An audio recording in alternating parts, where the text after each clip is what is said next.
Yo, what up, pimps? How's it going? You guys ready for a good happy hour? In a very good mood.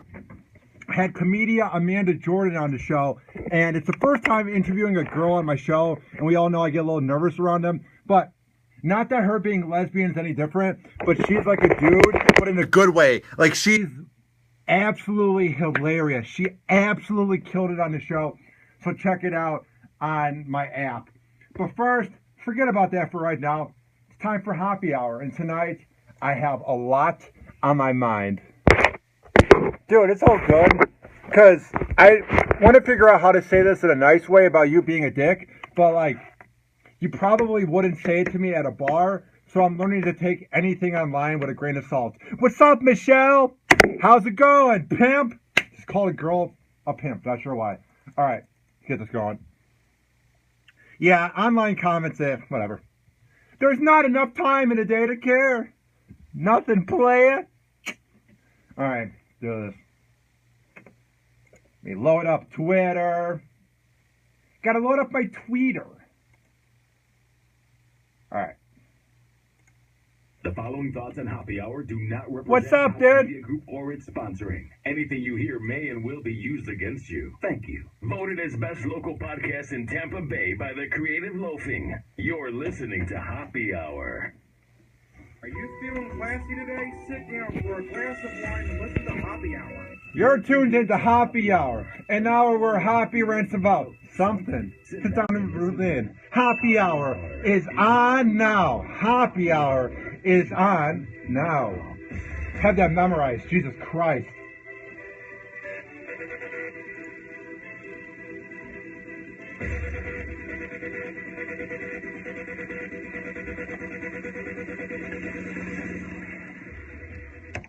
Yo, what up? How's it going? Great to hear. This is Happy Hour. I am your host, Ryan Hoppe, and we have so much to get into today. But first of all, shout out to comedian Amanda Jordan, who was voted best up-and-coming comedian in the Tampa Bay area by the Creative Loafing. And since I'm best local podcast by the Creative Loafing, it was an award-winning podcast. Shut up, Hoppe. Enough of the bragging. All right, tweet at me, at Ryan Hoppe Radio, and if you have the Hoppe Radio app, which you can get in the Google Play and iPhone shop, it's not hard. It's not rocket science. All you have to do is download the app, and then there you have the chat feature, so you can talk to me live anywhere in the world. If you're a part of the 70 download phenomenon going on in Cleveland, even though it's 16,000, you can listen live there.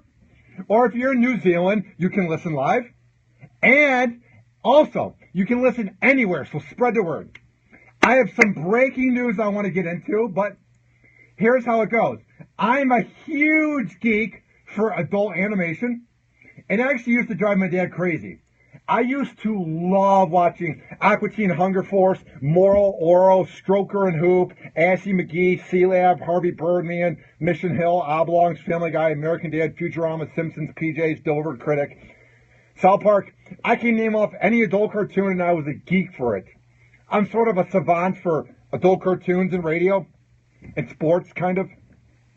And there's this new show. I like two of them that are on Netflix. I like BoJack Horseman a lot because it actually has better writing and better characters than any network TV show. Like, BoJack Horseman on Netflix is funnier by a million times than any show that CBS has aired. It's a lot funnier than The Big Bang Theory. And the other one that I like is F is for Family, and it's about Bill Burr's life. And Bill Burr is one of my favorite comedians. I love whenever he was on Opie and Anthony. I kind of grew up on him because he used to be such a frequent guest. I love his podcast, and I love whenever he's on any radio show. And he has that show known as F is for Family, and it's also co-created by Michael Price. And I have some breaking news I want to announce. Oh, yeah.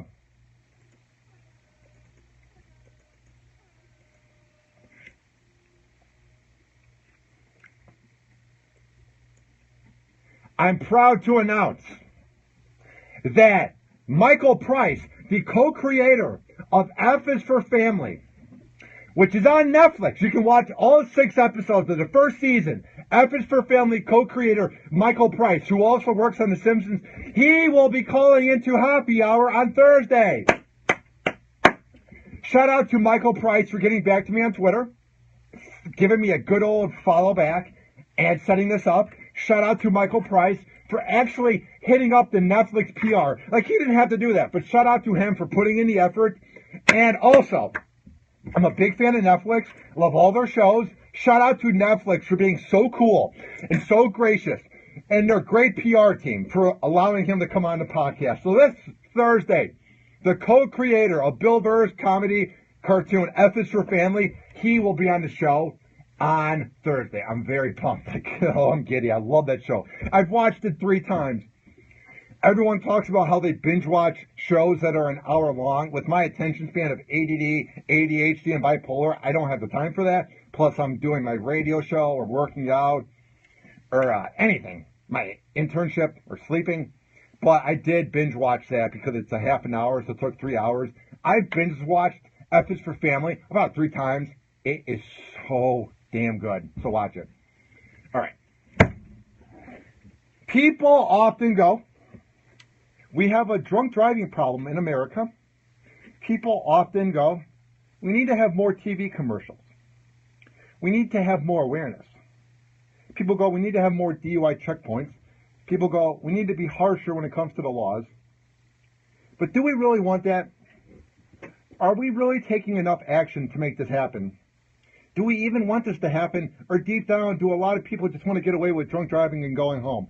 I will never, ever drive drunk because I have too much to lose. I love my job. I love my life. And I don't feel like putting my life on edge. And I don't feel like putting everyone else's life on edge because I'm a douchebag who would then drive drunk and put everyone else's lives on edge. And just, it's so selfish. I don't get people who drunk drive. If you need to get drunk tonight and you're an alcoholic, you can get Uber, you can get Lyft.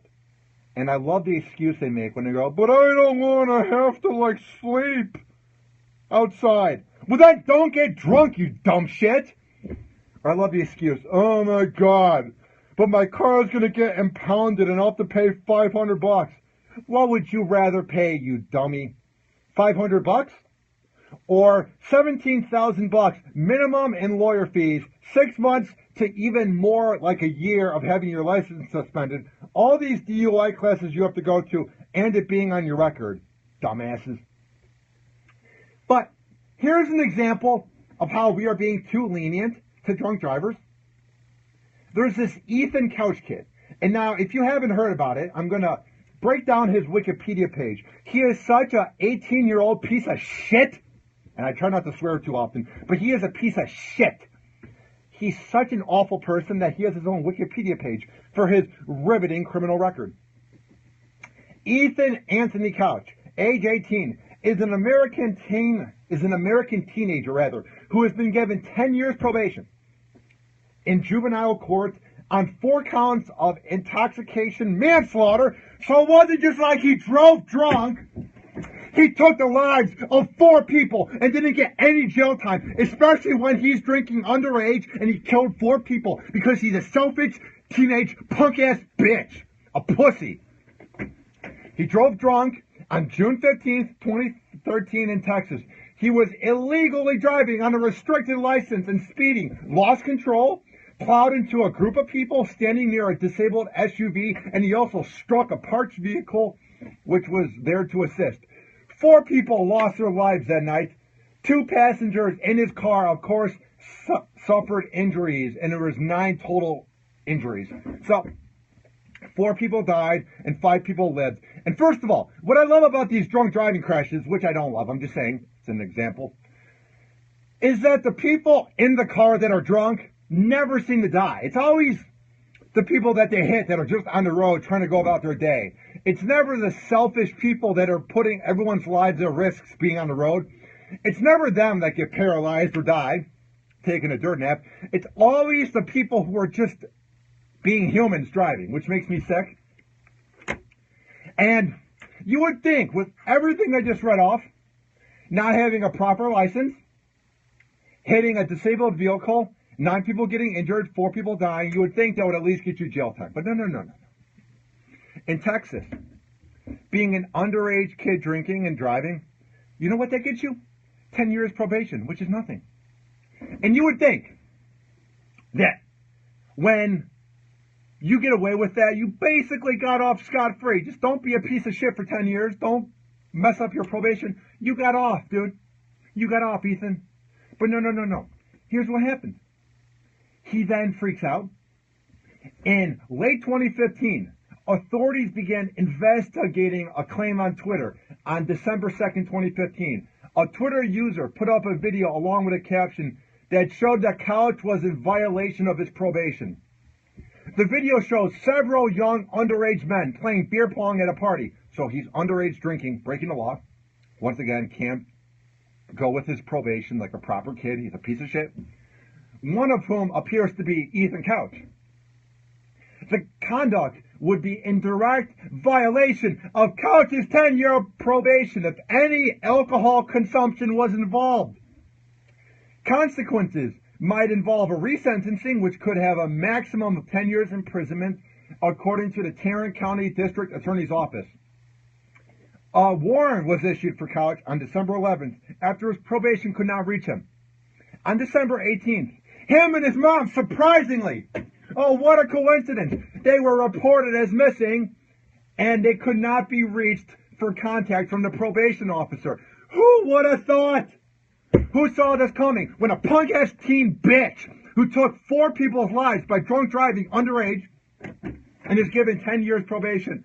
What idiot, moronic, dumb-brained judge goes, I'm just going to give him 10 years probation because he'll learn his lesson. He obviously didn't, because he's underage drinking, not thinking that someone could videotape that. So no, he doesn't turn himself in like a grown man, like a young adult. This pussy and his dumb bitch of a mom, they then go missing, and randomly, no one can find him.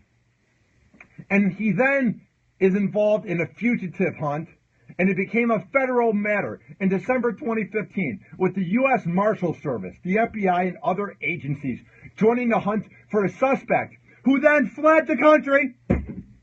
Who would have saw this coming? Who would have thought that an 18-year-old who took 4 people's lives by everything I read about what he did while drunk driving? Who would have thought that he would then break the law and then flee to Mexico? No one saw this coming because Ethan Couch is such a respectable human being.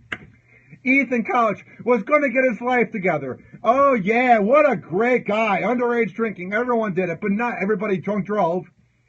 Oh yeah. This dumbass judge, what's her name? I got to get her name out there.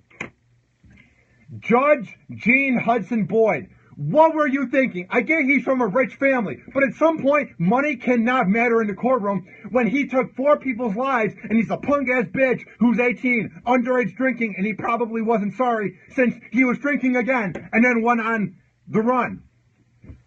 At what point does money not matter? 4 people are now taking a dirt nap. There's probably not an afterlife, so they're gone forever. At what point does the criminal justice system need to step up and start having tougher laws against DUIs? We wonder why DUIs keep on happening. We wonder why they're getting worse and worse. Maybe because we're not having tough enough laws against it, and we're letting people like Ethan Couch slide scot-free with a 10-year probation. You know what you should have done? Given him 5 years prison. Anybody who drunk drives and puts people's lives at risk, not every single person should go to jail. But when you're someone like him and 4 people die, I don't care how rich and how privileged and how successful his family is. That should not matter when someone's life ends. Once you're dead, unless there's some heaven thing, you're gone forever. That should not matter. But this scumbag leech of a judge, Jean Hudson Boyd, they didn't care. Whoa, you're from Texas, you dumbass. So here's what happened. They end up getting caught and taken in Puerto Vallarta, Mexico on December 28th, right before the New Year. Mexican authorities transferred the pair to immigration officers, and they then were deported to the U.S. I've never heard that before. You're getting deported to the U.S. It's something you never hear. Ethan Couch won a delay in his deportation based on a constitutional appeal in Mexico and was transported to a detention facility in Mexico City. On December 31st, his mom, this dumb bitch, Tanya Couch, was returned aboard a commercial flight to LAX in Los Angeles and was taken in by the LA police on a felony charge of hindering apprehension of a felon. She was then held on a $1 million bail, which is good. Because when you have that much money, you then have to pay 10%, so that's $100,000. It's a lot of money. But no, we don't seem to learn our lesson. This is a mother who allowed her kid to underage drink, and then she then let her kid be on the run after he was caught underage drinking, and she takes him to Mexico. So she's obviously an awful human being and an awful role model and a terrible mom. So what do? We don't keep the bail at $1 million. No! It was lowered to $75,000, which is then $7,500 when you do 10%. What are we doing? We wonder why DUIs keep happening. Maybe it's because we're letting rich, privileged people get away with them. Celebrities, rich people, you can basically pay off a DUI. She is supposedly wearing an electronic ankle monitor as a part of her bond agreement. Oh, what a punishment. You're not in jail and you have to wear an ankle bracelet. Oh, how will she survive, dumbass bitch? Authorities have accused her of helping her son, of course, leave the country to avoid a probation hearing that might have led to more jail time. At some point, Tanya, don't you realize that you're going to get caught in the day and age of, I don't know, cell phones and social media? That's how your kid was caught. So did you think you're going to get away with it just going south of the border and going to Mexico? Dumbass. Texas prosecutors have charged her with hindering the apprehension of a felon in bond, and it was initially set at $1 million. She arrived in Texas on Thursday after an LA judge approved her extradition more than a week after Mexican authorities brought her back to America. She will, of course, not plead guilty, but a part of her $7,500 bail, because that's how much she has to pay, because it's $75,000, but you do 10%. Here's everything she has to go through. Oh, the pain and suffering. Oh. She must wear an ankle bracelet. She must report to the cops on a weekly basis. She has to live with her son. Oh, how will you survive living with your other kid and family? Oh, what a punishment. Even though your dirtbag son took the lives of 4 people who now don't get to hang with their family. Oh, what a punishment, having to live with your family, bitch. She must not drink, and she will be drug tested. Oh, what a punishment. You're alive. She will be placed under 24-hour house arrest. Oh, you get to watch Netflix and Amazon Prime and not be in jail. Oh, what a punishment. She cannot have any firearms or weapons. Oh, what a punishment. She must pay a weekly $60 fee. Oh, what a punishment. This is sad. We wonder why DUIs keep happening. We wonder why people feel entitled and they feel like they can get away with them. Maybe because people like this show that in this day and age, we don't treat it as badly as we should be. Somebody's life, 4 different lives are now gone because of drunk drivers, and so many lives are taken each year because of it. Because somebody got too drunk, they couldn't handle their liquor, or maybe they have a drinking problem, and then they're selfish, they didn't plan out the night, so they drive home. Murders are not preventable. Robberies are not preventable, but drunk driving is so preventable. If you plan out your night and you don't drunk drive. It is such an evil crime to do that it's sad that we let dirty, rotten bitches like Tanya Couch get out of jail on a cheaper bond after trying to help her son flee to Mexico. Whatever. Moving on. And she's going to have to go under a mental exam. Ugh, that excuse we use all the time. Oh, she's mentally ill. No, she's just a dirty, rotten bitch who is an awful mom, who is probably her kid's best friend, which is why he's such a dirtbag, and she helped him flee to Mexico because she loves him. There's nothing mentally wrong with her. So why are we wasting the time with a mental exam while she's out on a cheaper bond? There's nothing wrong with her. She's just evil. She's just a bad person. What does she need to go under a mental exam for? What are we proving? We know she's a bad person. We know she doesn't care about being a good parent. We know that she fled the country like a coward, like a pussy. What is so mental about that? That's what any coward, that's what any loser, that's what any scumbag would do. You're not mental. You're just a pussy. Ridiculous. And here is the people we are defending. These scumbags took the life of this daughter. I have this article that is heartbreaking. And once again, none of this is on the front page of CNN, MSNBC, Fox News, or the Huffington Post. I have to go to the British news site that I get all my prep on, which is the dailymail.co.uk. Why am I going to a .uk domain online to find unbiased news about drunk drivers? We wonder why drunk driving keeps happening. It's because we are giving front page news to Donald Trump, Hillary Clinton, and the fat-ass, untalented Kardashians. That's what we care about. We pretend we care about such problems as pedophiles and drunk driving, but nobody talks about it in the media. It's ridiculous.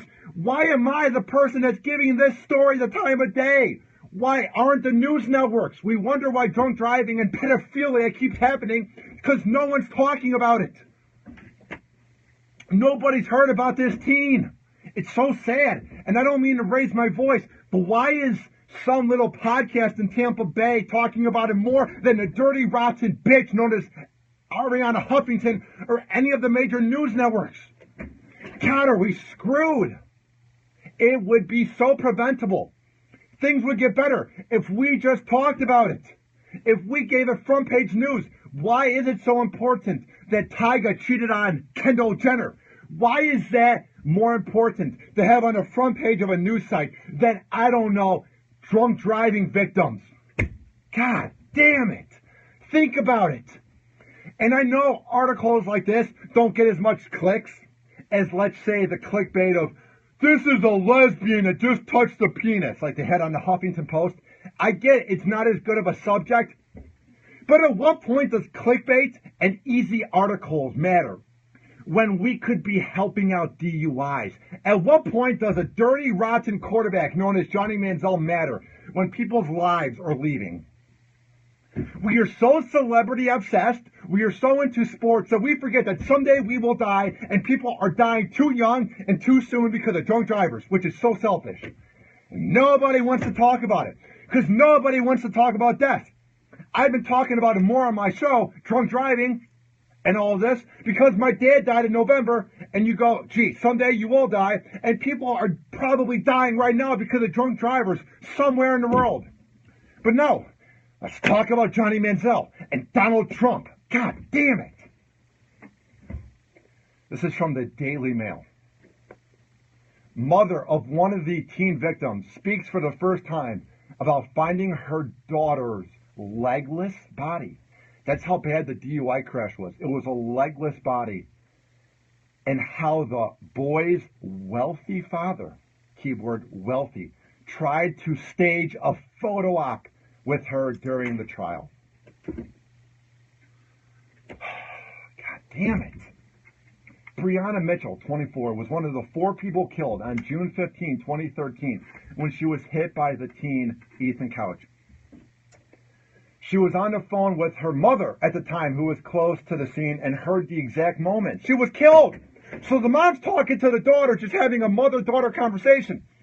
Like, imagine if you're a mother out there, or you're a father, and you hear your kid, and you're just talking, how was your day, how was school, how's life, how's the boyfriend, and then you hear the moment she takes a dirt nap, she leaves this earth. How can this judge in Texas hear all this evidence in court and just give this little bitch teen 10 years probation? Fuck Texas. Fuck people who get away with DUIs. I am sick and tired of this. The first person the mother saw at the scene was the drunk Ethan, who said, "You don't want to go that way. There's nothing good happening over there." Oh, what a moron. And at that point, he was 15 years old. So basically, he's saying, don't go over there. She's dead. Sorry. Pussy. She then began to look at her daughter, and she eventually found the body after going through the ruins of the crash, and said that her legs were completely gone. They weren't just sort of there. They were completely gone. During the trial, Ethan's father then approached both Marla and her mother, asking for forgiveness. He's not sorry. If he was sorry about this, he wouldn't have put in so much effort to get his dirty, rotten bitch wife out on bail. If he felt so sorry, he would say, sorry, rot in jail, you bitch. But he doesn't feel sorry. That's just what he was forced to do in the courtroom. This is such an awful family. Why are we not talking about this? They could be the example of not drunk driving. People are now dead. I know we don't like to think about someday that our body's going to be in the ground, but people's bodies are in the ground because of this teen. Whatever. He also tried to get a photo with her, trying to hug her. This is from Chris Spargo from the Daily Mail. The mother of one of the Affluenza teen Ethan Couch's victims is speaking out for the first time about the horror of finding her dead daughter's body and the shocking, creepy behavior of the father during the trial. Marla Mitchell lost her daughter, Brianna, 3 years ago on June 15, 2013, after her front tire completely blew out and her car crashed on the way home from her job. It was not the crash that killed the 24-year-old, though. So it wasn't like she just died immediately and then it just goes black. There was a few more minutes where she was by the road waiting for help, and Couch slammed into her and a group of people who had come to her aid. Her mother was on the phone with her when she was hit, and she arrived at the crash site, but then found her daughter. Marla, the mother, has now broken her silence in an interview with the Daily Mail, saying not just the horror and heartbreak of finding her daughter, but also the pure disgust with this pussy family. I added that last part in. She said she first met Ethan's father, Fred, when she went to court, and he ran up to her mother saying, I just want you to know that I believe in God and I'm begging for your forgiveness. That dead air was for a reason. Do you think they want to hear that? That your rotten son, that your sperm took someone's life, and that you're asking God for forgiveness? God's probably not real. That is the most cliche, planned out line. How about when someone's life is taken away? You don't say shit to them, dummy. He went to shake her hand, but she backed away. And he told her at one point, well, we're going to do everything to make sure this is fixed. Okay, Ethan Couch's father, I know how you can fix this. Get a time machine. Don't knock up your wife, and make sure that this kid gets aborted so nothing gets added to the rules. Or get a time machine and go back to June 13th, 2013, and don't let your kid drive drunk home, because there is no fixing this when this person's dead forever. So shut your mouth, you disrespectful bitch, when you said this 3 years ago at the jail. He then tried to give her a hug. What does she want from you? Your sperm took the life of her daughter who was just driving home from work. Whatever. Man, is this family fucked up. And I never say the F word on here. I try not to swear, but this family is evil, scummy, and fucked up. On the way back from the courtroom, she said something was odd. I turned and looked back at him before I walked back in, and I see 3 cameras pointing at us. She said it was totally staged. Marla struggles 3 years later with her daughter's death, especially since she was in the car when she heard it. The first person she encountered was the drunken, slurring Ethan, who said, there's nothing good going on over there. Don't go over there. Sorry. She had no idea who the fuck he was at the point. I added that part in. I had to second guess. If I had been there earlier, if I had seen it or heard it, maybe I could have saved her. Which has got to be the most heartbreaking thing, where you're just saying, I could have done something, I could have done something. How does the jury and how does the judge in Texas hear all of this and not give this kid some jail time? How do you give him probation? I don't care that the father is wealthy and that this is a to-do good family. I don't care. Someone's dead. These family members and friends will have to live with this forever. Whatever. God, we don't really care. It's sad. When things like this happen, we need to punish each and every one of them. Money should not matter. Because what's sad is, if this kid was some broke, homeless kid, he'd be in jail. But when he's rich, whatever. It shows that money means everything in 2016. He also killed 3 other people. She said, it's not just Texas. Everybody in the law has failed us. I don't know. The rest of the article goes on to say that this has turned her into being a religious person. I mean, that's great and all. I mean, it's good that it turned you into a religious person, but what does that really mean? Like, you're just doing that because you're hoping something is real. You're doing that because you hope something can happen.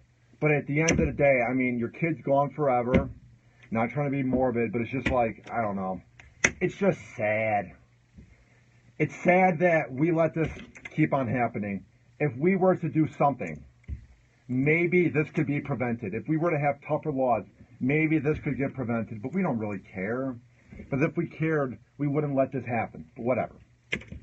All right. I was going to do another happy hour. I was going to rant a little more, but this makes me so mad that I want to go home. I want to appreciate life. I want to go hang out with my cat because she's 14 years old and she's getting old. And I just want to relax. But seriously, maybe you're drunk listening to this on the Hoppe radio app. Or maybe you're having a weird day. Please don't ever drive drunk. It is so preventable. It is so evil. It is so scummy. And it's just dumb. Don't do it. All right, this has been Happy Hour. I am your host, Ryan Hoppe, saying peace.